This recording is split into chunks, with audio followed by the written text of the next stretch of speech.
the story of lung ultrasound is a story of the artifacts it produces.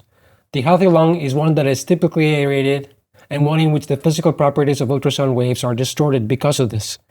We can use POCUS to recognize patterns that indirectly represent an uncompromised pleura or identify a break in the pleural line, as is the case of a pneumothorax or pneumonia.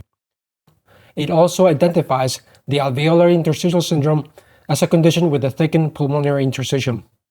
In the case of a diseased lung ultrasound can also be used to directly visualize atelectasis and pleural effusion. Additionally, it can also be used to assess diaphragm movement. It sounds complex, but it isn't. This is what we shall explore in this lecture. Like we've done with other lectures of this series, we'll be referencing current guidelines and provide a summary video of the most relevant information for ease of recall. I'll be referencing the clips and images from showmethepocus.com. The website also has an algorithm on pneumothorax diagnosis. This may be useful if you cannot remember the patterns that rule it in or rule it out. Let's go.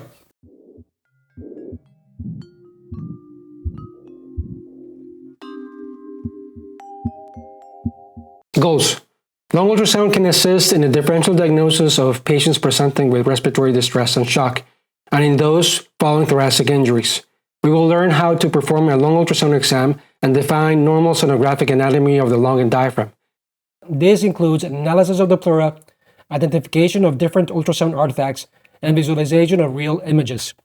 Then we move on to interpreting and integrating ultrasound patterns related to lung pathologies, which include the identification of a pneumothorax, the alveolar interstitial syndrome, consolidations, and COVID-19 pneumonia assessment, the identification of pleural fluid, and other areas where lung ultrasound may assist us in patient management. We'll also be making 2 side quests when analyzing the diaphragm. Recap on ultrasound physics. Let's first recall what attenuation and acoustic impedance is and how we can appreciate it on lung ultrasound. As sound waves hit a boundary between 2 tissues of different density, 1 of 4 events can happen.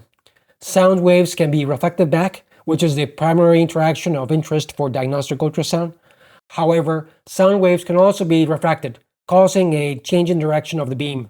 Beams can also be scattered by sending sound waves in all directions, or they can be absorbed, in which case they get converted to heat.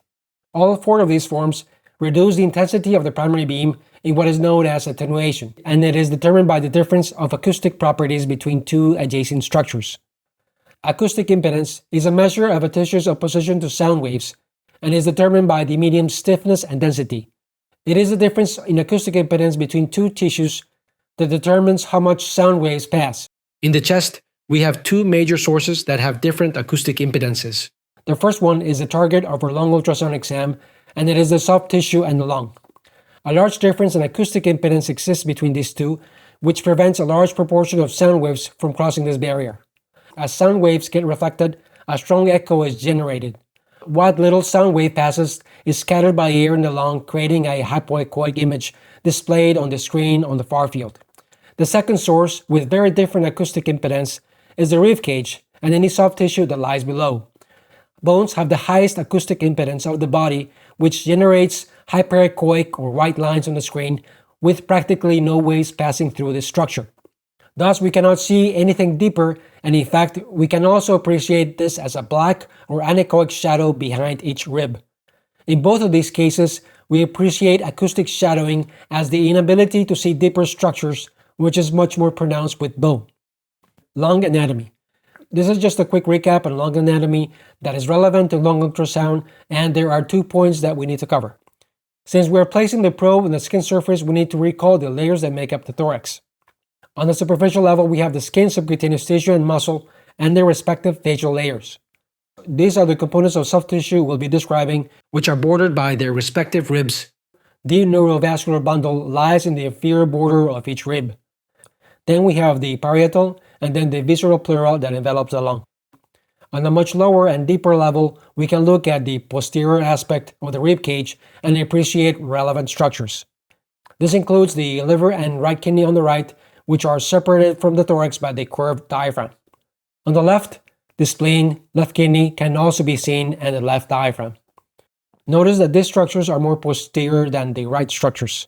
The most dependent part of the thorax would be seen here on a supine patient.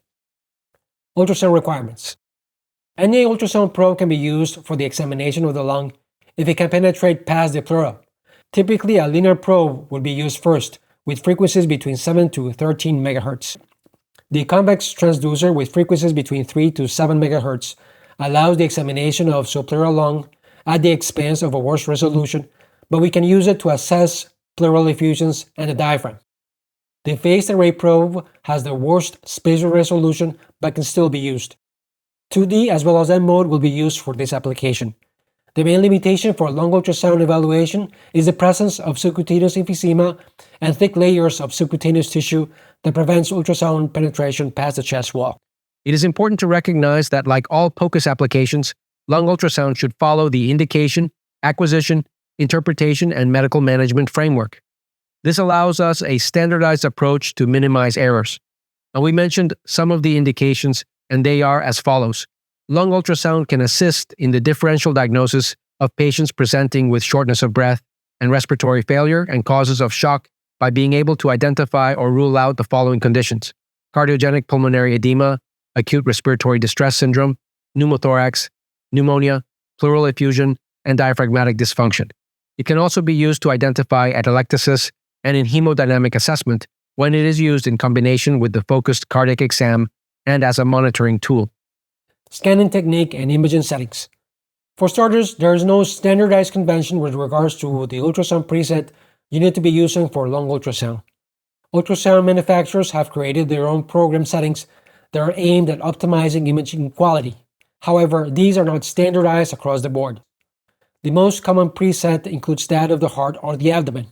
We can tell this apart by looking at the image display and specifically the location of its indicator. In the cardiac preset, we see the indicator on the right, but in the abdominal preset, we'll see the indicator on the left side of the display, as seen here. Apart from the difference in how these images are optimized, they are also mirror images of each other.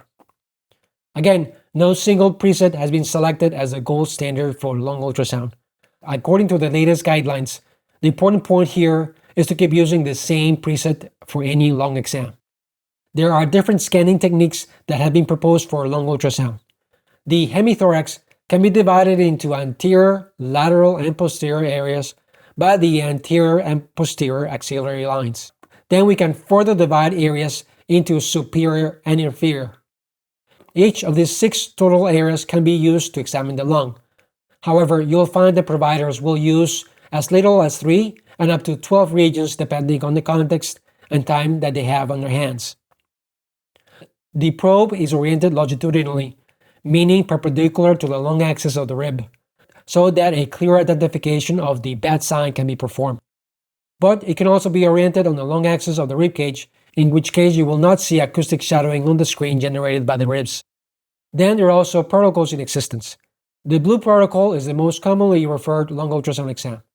Here, a hemithorax is interrogated with the probe oriented longitudinally and in the supine position with the use of 3 areas known as blue points.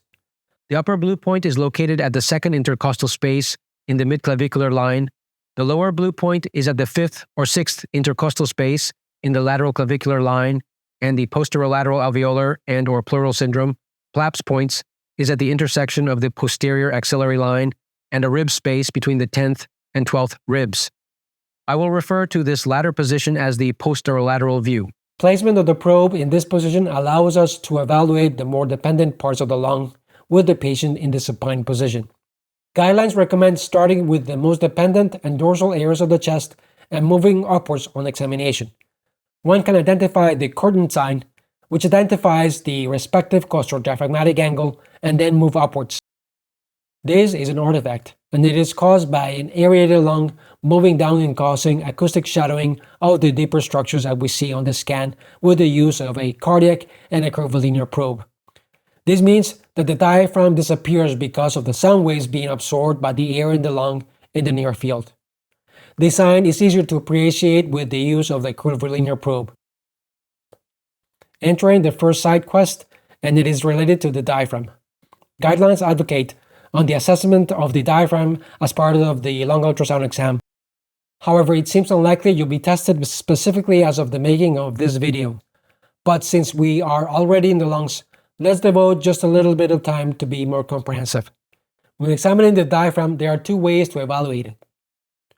First, the subcostal view looks at the diaphragm dome and evaluates for diaphragm excursion. We do so with the use of a phased array or curvilinear probe placed longitudinally on the intersection of the midclavicular or anterior axillary line and costal margin, using the liver as an acoustic window. The probe is placed medially, cephalad, and dorsally with the intent of viewing the right dome of the diaphragm, and the goal is to image it perpendicularly so that M-mode can be used. Notice the curtain sign caused by the lung as it descends on inspiration, making evaluation of the diaphragm difficult in this view. On this view, however, we can see the diaphragm through the respiratory cycle, although the probe does not align perfectly orthogonal to the dome of the diaphragm. On the left side, we use the spleen as the acoustic window. Here we assess the overall motion of the diaphragm, and for this review, I'll be referencing this as the dome view.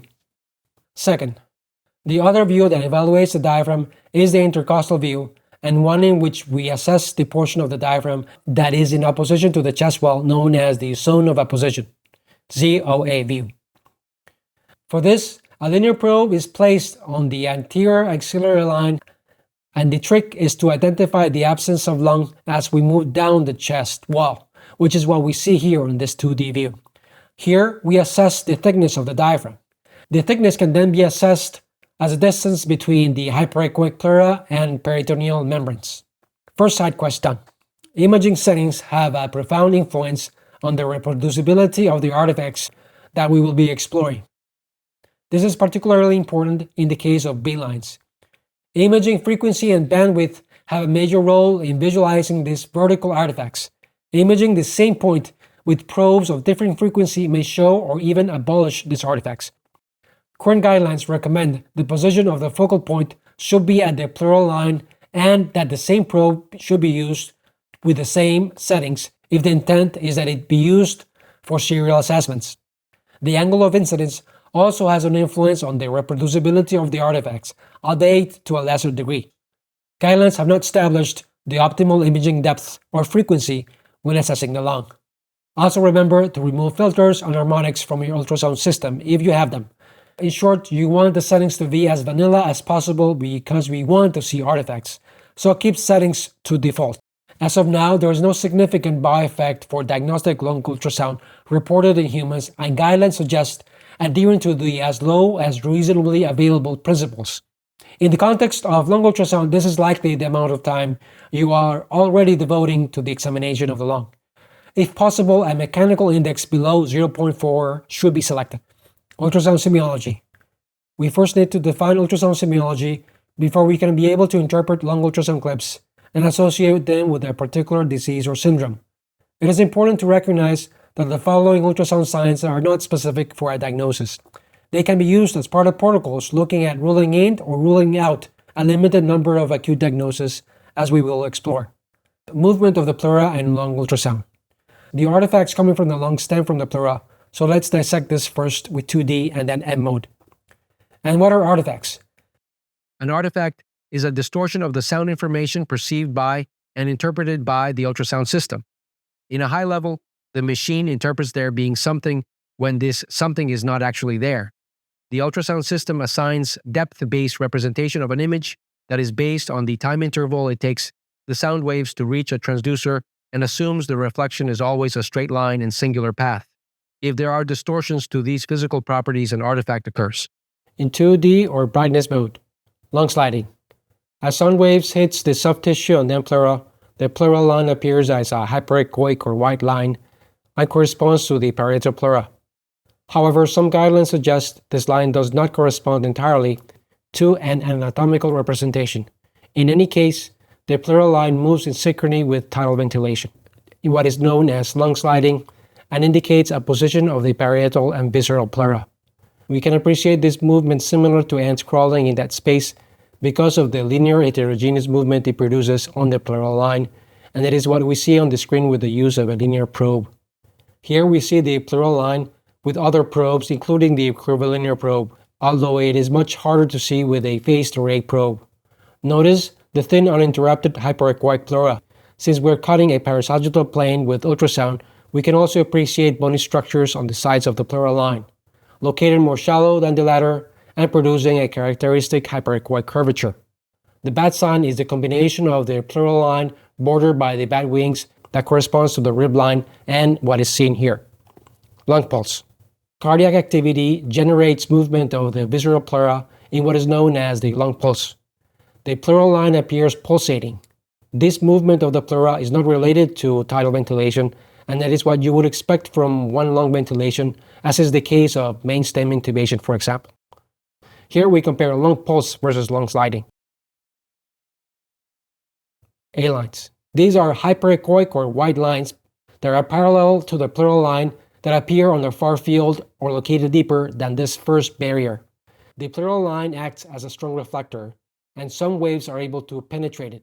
On the way back to the transducer, this reflector causes the sound waves to go back deeper into the tissue, but eventually it is returned to the transducer.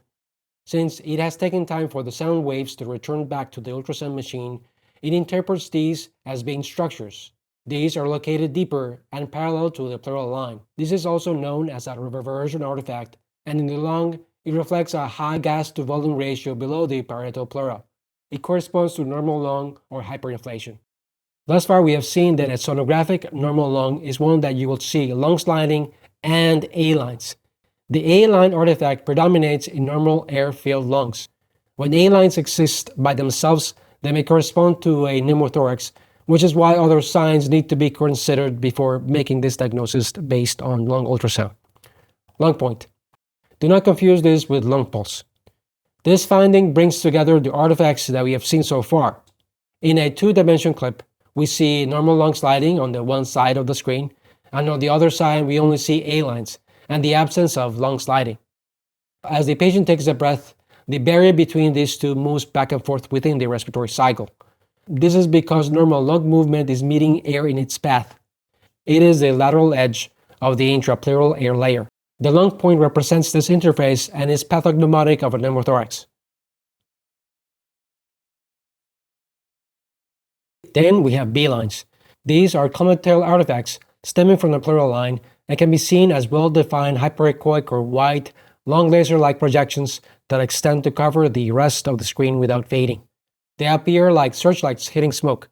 B-lines move in synchrony with the respiratory cycle and are seen with lung sliding. These are a special form of reverberation artifact as sound waves get trapped between highly reflective objects and erase A-lines. We would expect to see up to 2 B-lines per scan segment in unaffected lungs.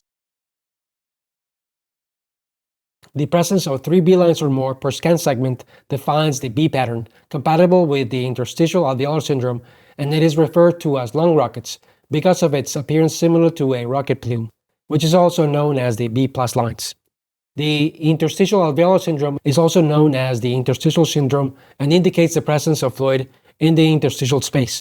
B-lines are correlated to an increased extravascular fluid collection, interstitial lung disease, cardiogenic and non-cardiogenic pulmonary edema, interstitial pneumonia, lung contusion, and COVID-19 infection. 5 or more of these B-lines correlate with ground glass areas indicating severe features of this syndrome. With M mode. Let's now apply M mode on each of these 2D clips. M mode has high temporal resolution, meaning it's able to determine what a particular structure is doing in time. It does this by mapping the intensity of returning amplitude echoes on a single scan line across time. Seashore sign. The first structure that sound waves encounter is soft tissue that does not move, corresponding to the sea. Then we see a stark hyperechoic interface between soft tissue and lung corresponding to the pleural line. In the far field, we see something interesting. As the pleural line flickers in and out with mixed echogenicity, some echoes penetrated, and for fractions of a second, we see deeper tissue with varying degrees of grayscale. This corresponds to the shore of the seashore sign. As it turns out, M mode on the lung pulse sign also creates a variation of the seashore sign. This pulsing movement creates characteristic waves of the sea. Stratosphere sign. In the absence of any pleural movement detected by 2D ultrasound, be it lung sliding or lung pulse, we will see characteristic M mode findings. we are essentially doing an M mode on a patient with only A lines. In this case, the ultrasound beam penetrates and soft tissue is indistinguishable from the lung as we can only see horizontal lines. We can still see the hyperechoic pleural line. This gives it a characteristic barcode sign, or stratosphere sign, lung point, not to be confused with lung pulse again. This brings together the artifacts that we have seen so far. On this picture, we see lung sliding, evidenced by the seashore sign on one side, and we also see the stratosphere sign on the other. This is pathognomonic of a pneumothorax and represents the lateral edge of the intrapleural air layer. Real findings and not artifacts. The following sonographic findings differ from the artifacts we have seen thus far. These represent real findings and include fluid collections and lung consolidations. Fluid collections. Pleural fluid that accumulates between the parietal and visceral pleura can appear as a hypoechoic or anechoic collection. Transudates are typically homogeneous and anechoic, while exudates are heterogeneous and loculated. Effusions are typically observed better in the most dependent areas of the lung. By visualizing the collection of fluid above the diaphragm, one can distinguish it from a perisplenic or perihepatic collection. We can also estimate the size of the effusion. In the supine position and in a transverse scan, a maximal intrapleural distance of at least 5 centimeters at the base is highly predictive of an effusion of at least 500 mL or more. Also, every intrapleural centimeter of separation corresponds to 200 mL of fluid. Remember that the distance between any of these two dots corresponds to 1 centimeter. A large enough pleural effusion may be associated with the atelectasis of the lung, which is what we can appreciate here on this clip, where we can visualize an isoechoic structure. Notice that on the parasternal lung axis view of the heart, if we see a fluid collection on the far side of the descending thoracic aorta, this corresponds to a left-sided pleural effusion, an artifact that can be used to confirm the presence of pleural effusion. The spine sign. This is an acoustic enhancement artifact. We should not be able to see the intrathoracic spine when examining the lung. The pleural fluid is causing an enhancement of the ultrasound beam, and it implies there is a pleural effusion. Lung consolidation. Lung consolidations can be detected with lung ultrasound, but only in the case of direct contact with the visceral pleura. They can be broadly divided into two categories. The larger translobar consolidations will give a tissue-like pattern of the affected lobe and the appearance close to that of the liver. When consolidations are smaller, we can appreciate subpleural consolidations with a combination of poorly echogenic images with deep irregular borders in what is commonly called the shred sign. The shred sign is the irregular hyperechoic border that separates the consolidated lung, which appears hypoechoic, from the aerated lung. The shred sign looks like torn paper and is also known as the fractal line. These are surrounded by sonographically normal lung tissue underneath. These subpleural consolidations corresponds to any of the following: inflammatory lesions, atelectasis, contusive, infarctions, and metastatic subpleural lesions. An air bronchogram is seen as a hyperechoic or white material dispersed within the lung parenchyma. Ultrasound allows real-time assessment to check for air movement within the bronchogram during a breathing cycle to rule out an obstruction. If the appearance is one that is dynamic, meaning movement is appreciated, then we can rule out obstructive atelectasis. On the contrary, if we do not appreciate movement, we cannot rule this out. Contrast-enhanced lung ultrasound can be used to differentiate these, but is out of the scope of the POCUS exam. Diaphragm assessment. This is part of the second side quest, and it is unlikely you'll be tested at this point. When we do M mode, at either diaphragmatic view, we can derive at a precise functional assessment of the diaphragm. This includes diaphragmatic excursion, speed of diaphragmatic contraction, inspiratory time with the dome view, and thickness assessment with the zone of opposition view. This can be useful in determining diaphragm asymmetry, weakness, and paralysis. It can be useful to predict extubation failure. Reference numbers are not standardized, and quantitative measurements are beyond the scope of this lecture. However, the likelihood of extubation success is high when excursion exceeds more than 25 millimeters or when diaphragmatic thickness exceeds more than 36% during a spontaneous breathing trial. Ultrasound profiles. Having defined ultrasound semiology, we need to integrate each scan as part of a whole in the assessment of lung disease. This is important since we're bringing pieces or scans together to determine a disease process. Before we do, let's remind ourselves what semiological signs we need to keep in the back of our mind each time we perform a single scan. The qualitative assessment of the pleural line. This includes its thickness, smoothness, and if there are breaks in the line. Then, if lung sliding runs in synchrony with tidal ventilation or a heartbeat. Then we have A lines, if they are present by themselves or with lung sliding. B lines come next and their number. Remember that up to 2 per scan segment is normal. The presence or absence of real findings. Pleural effusion, translobar or subpleural consolidations. With that being said, let's draw a mental map of the range of disease processes that can be identified with lung ultrasound and their features. We can identify the following: sonographically normal lung, a pneumothorax, the interstitial alveolar syndrome, pneumonia, severe asthma, and COPD. The interstitial alveolar syndrome is probably the more challenging ultrasound profile to visualize. It involves a series of conditions that include cardiogenic pulmonary edema, the acute respiratory distress syndrome, and diffuse parenchymal disease. On the other hand, the performance of lung ultrasound is typically compared to those of chest radiography.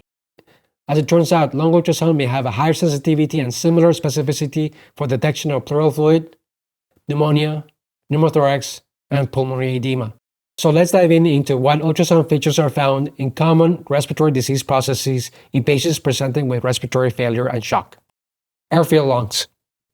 The combination of lung sliding and predominant A lines represents air-filled lungs, which correspond to a normal air-filled lung.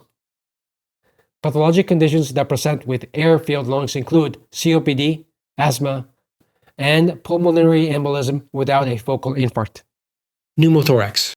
At each of the scan areas we examine, this diagnosis is confirmed with the presence of lung point with 100% specificity. The sensitivity is much lower.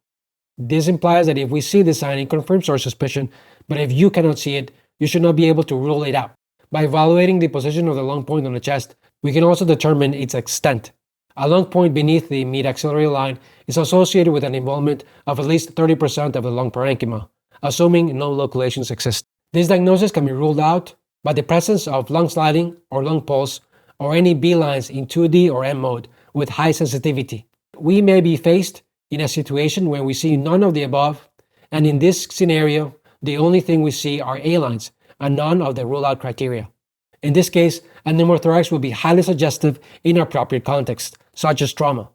The absence of lung sliding alone in the context of trauma has high sensitivity and specificity for a pneumothorax.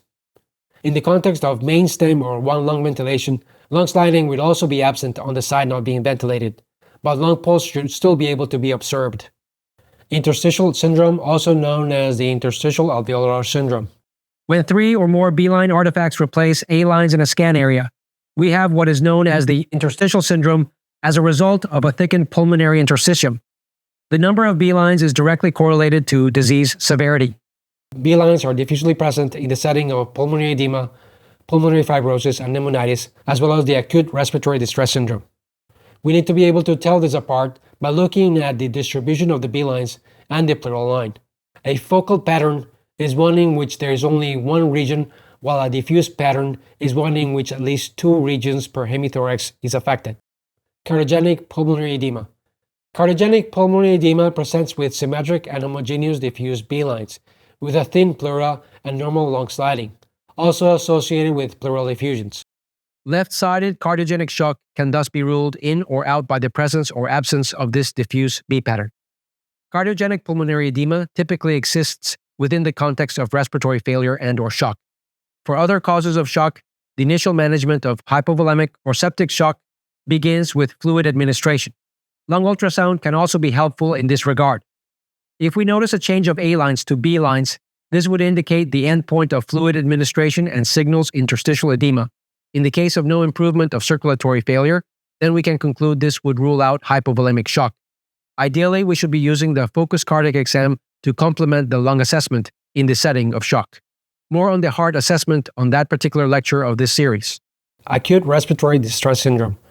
ARDS presents with different patterns depending on the stage and severity of the disease. Early on in the exudative phase, ARDS presents with multiple B lines or a B pattern, but it is not homogeneous. This pattern of distribution is what differentiates it from cardiogenic pulmonary edema. The number of B lines seen is proportional to disease severity. In addition, there may be an irregular thickened pleural line. Here, we see an example of this. In later stages, ARDS present with predominant A lines, with lobar consolidation in dependent regions and dynamic air bronchograms. These consolidations may be either subpleural or translobar. The portion of the lungs that has A lines is suggestive of a spared lung segment. In the case of septic shock causing ARDS, a change of a pattern from A lines to B pattern identifies extravascular leakage and should limit fluid resuscitation as mentioned earlier. However, keep in mind that the appearance of additional B lines does not necessarily imply just cardiogenic pulmonary edema. Those with normal anterior fields will have a high likelihood of being pronation responders. Diffuse parenchymal disease. In the case of a known diffuse parenchymal disease such as pulmonary fibrosis, we would also expect lung ultrasound features with diffuse homogeneous B lines and an irregular thickened pleura. We can also appreciate the Schratt sign. Pneumonia. These have a range of presentations, but typically have focal changes. These include irregularities of the pleural line. They also include translobar or subpleural consolidations. We can also see focal B lines in the early or late presentations and the presence of pleural effusion. Air bronchograms can also be seen, and when they are dynamic in nature, it rules out an obstructive atelectasis. Its absence may correspond to a complete air reabsorption, which may indicate the absence of a patent airway. COVID-19 deserves special mention. Lung ultrasound can be used as a tool to support the diagnosis for prognostic stratification and monitoring of COVID-19 pneumonias. A scoring system has been proposed that starts with a regular appearing smooth pleural line with lung sliding at A lines. Then we have a pleural line that is indented and the appearance of B lines. Then we have a pleural line that is broken, and below this breaking point, hypoechoic areas followed by hyperechoic echoes, indicating the presence of consolidation. Finally, we have white lungs. A worse score is associated with a higher probability of worsening clinical condition, ICU admission, and death. Severe asthma and chronic obstructive pulmonary disease. These patients present with lung sliding and predominant A lines in the anterior fields in what is known as the A profile. The posterior fields appear normal. Pulmonary embolism. In the setting of shortness of breath, this diagnosis is considered by the presence of a non-collapsible vein or an in-vein thrombus. Patients may present with an A profile, but may include those with a subpleural consolidation. These latter suggest pulmonary infarctions. For good measure, here is the mental map of lung pathologies again, with their associated ultrasound features to help you remember them. Note the range of ultrasound features that can be found with the interstitial alveolar syndrome and the pathologies that it represents. Lung ultrasound is a monitoring tool. As it turns out, there are rating systems available that can aid to semi-quantify the loss of lung aeration. This is done by rating the progression of A lines with few B lines to a B pattern that progressively fuses until complete loss of aeration corresponding to a tissue-like pattern in each of the 6 regions of the lungs. A global lung ultrasound score can then be obtained ranging from 0, which imply that all regions are well aerated, all the way to 36, indicating consolidations in all regions. A score above 17 is highly predictive of post-extubation distress after a spontaneous breathing trial, while one with a score of less than 13 of a successful weaning. Lung ultrasound protocols. There are several structured approaches for lung ultrasound in existence today. These integrate lung ultrasound findings into a framework of clinical scenarios to help identify lung pathologies. One of the most commonly used protocols is the bedside lung ultrasound in emergency, also known as the Blue protocol. It allows rapid diagnosis of acute respiratory failure while examining the 3 blue points described earlier. This protocol provided accuracy approaching 90% in a single center for the diagnosis of pneumothorax, pulmonary edema, pneumonia, and COPD or asthma. I will be using a modification of this protocol to help drive home some of the points we have learned along the way. We use the presence or absence of lung sliding to mark 2 main pathways. An A profile is the combination of lung sliding present and predominant A lines. We follow this pathway and see 3 outcomes. The presence of a consolidation in the posterolateral view confirms pneumonia. If a thrombosed vein is seen in sequential venous analysis, we have a high likelihood of being pulmonary embolism. If these two are absent, then we have COPD or asthma. Then we have the B profile. This is lung sliding and predominant B lines, which identifies pulmonary edema. The AB profile is the A profile on one lung and the B profile on the other, while the C profile is the presence of a consolidation. In either of these two cases, we have pneumonia. The other major pathway starts with an abolished lung sliding with the A prime or B prime profile.